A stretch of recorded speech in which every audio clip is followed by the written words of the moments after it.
સુરતમાં NEET paper leak મામલે વિદ્યાર્થીઓએ દિલ્હી જંતર મંતરના વિરોધને સમર્થન આપ્યું છે અથવા ગેટ કલેક્ટર કચેરી સામે સરકાર વિરુદ્ધ આંદોલન કર્યું। દિલ્હીના જંતર મંતર ખાતે ચાલી રહેલા વિરોધને સમર્થન આપતા સુરતના વિદ્યાર્થીઓએ અથવા ગેટ સ્ટેટ કલેક્ટર કચેરી ખાતે પ્રદર્શન કર્યું। વિદ્યાર્થીઓએ નીટ પેપર લીક મામલે જવાબદારો સામે કડક કાર્યવાહી કરવાની માંગ કરી। સાથે જ સોનમ વાંગચુકના સમર્થનમાં સૂત્રોચ્ચાર કર્યા અને કેન્દ્રીય શિક્ષણ મંત્રી ધર્મેન્દ્ર પ્રધાનના રાજીનામાની પણ માંગ ઉઠાવી। કેમેરામેન હકીમ શેખ સાથે વસીમ હાસમીનો રિપોર્ટ, આઝાદ ન્યૂઝ, સુરત। એજાજ અસલમ મિસ્ત્રી। આજે કઈ જગ્યા શું પ્રોટેસ્ટ?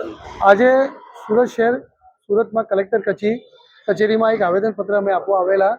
નીટ પેપર લીક કૌભાંડ જે થયું એના વિશે અમારો આજે એક પ્રોટેસ્ટ હતો, જેનો અમે વિરોધ કરતા હતા અને કલેક્ટરશ્રીને એક આવેદન સોંપવામાં આવ્યું કે અમારી આ માંગો છે, જે આ માંગો અમારી પૂરી કરો। એના માટે અમે બધા ભેગા થઈને આવેલા।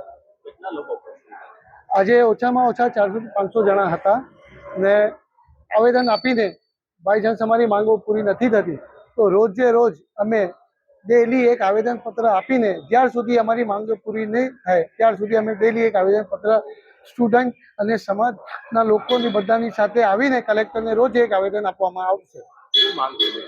અમારી માંગ એ છે કે એજ્યુકેશન મિનિસ્ટર જે છે સેન્ટ્રલ ગવર્મેન્ટ, એને તાત્કાલિક ધોરણે રિઝાઇન જોઈએ, ઇસ્તફા આપો, એનો કાયદેસર ઇસ્તફા લેવામાં આવે એનો। ને આજે દિલ્હીમાં જે બનાવ બન્યો, જે મહાન હસ્તીનો, એના ઉપર કોઈ એક્શન લેવામાં આવે, એ કોના કહેવા પર થયું ને કોના ઇશારે થયું, એના ઉપર કાયદેસર કાર્યવાही કરવામાં આવે। मेरा नाम संदीप कुमार है। संदीप जी, सूरत कलेक्टर क्यों रजूआत क्या लेके आना पड़ा? असल में हमारे देश में पिछले 20-30 दिनों से लोगों के अंदर बहुत सारा फ्रस्ट्रेशन बढ़ता जा रहा है सिर्फ एक मुद्दे को लेकर, वो है जंतर मंतर का मुद्दा, वो है पेपर लीक का मुद्दा। उस मुद्दे को प्लीज सॉल्व करें। इसके लिए और जो सरकार ने किया उस दिन सोनम वांगचुक जी को ऐसे उठा लिया, वो ना लोगों के दिल में भी खटक गया। आज हम शायद इतने बड़ी संख्या में नहीं आ पाते, लेकिन जो सरकार ने वो कदम उठाया ना, वो रीजन था सबसे बड़ा रीजन हमें यहाँ पे एकत्रित होने का। क्या मांग है? मांग हमारी बहुत सिंपल है सर। अगर कोई रिस्पॉन्सिबल है तो प्लीज रिप्लाई करें, अगर आप कैपेबल नहीं हो रहे हैं तो प्लीज कुर्सी से उतर जाइए, और तीसरा उस मुद्दे को सॉल्व कीजिए जो जंतर मंतर पे इतने दिनों से चल रहा है।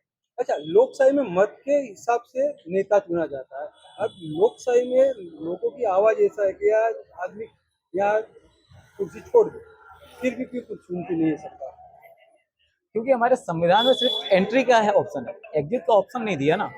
एग्जिट के ऑप्शन के लिए हमारे हाथ में पावर ही नहीं है, वो है किसके हाथ में? संसद के हाथ में। वही कर सकते हैं entry exit, entry exit. Entry करके हम बेचते हैं, एग्जिट वो मारते हैं।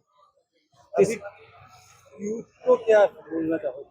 मैं अपने सारे यूथ जो भी मेरे भरोसे पे रहे थे, मैं सिंपली उनसे कहना चाहूंगा, प्लीज ऐसा कोई भी कदम मत उठाना जिससे आपको भारी पड़े, नुकसान हो, पुलिस आपको डिटेन करे या मारे। मैं नहीं चाहता। अभी हम कुछ सोचेंगे, कुछ निर्णय लेंगे, ग्रुप में मैं अपडेट करूंगा।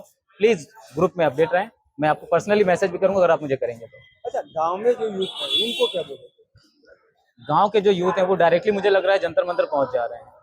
यहाँ के लोग काम में फंसे हुए हैं, बहुत सारी चीज़ों में फंसे हुए हैं, इसलिए लोग टाइम भी नहीं निकाल पाते, खाली मन ही मन सोच के अंदर ही अंदर रह जाते हैं। और गांव के यूथ को कई लोगों को पता भी नहीं होगा, मुझे ऐसा लगता है।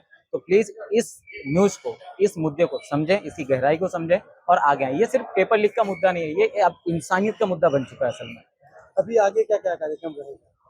आगे हम अभी डिसाइड करेंगे, थोड़ा सा सलाह मशवरा लेंगे। बहुत लोगों के अलग अलग ओपिनियंस हैं, बट सबका ओपिनियन कलेक्ट करके अपना क्या ओपिनियन बनाता हूँ, ये मैटर करेगा हमारे।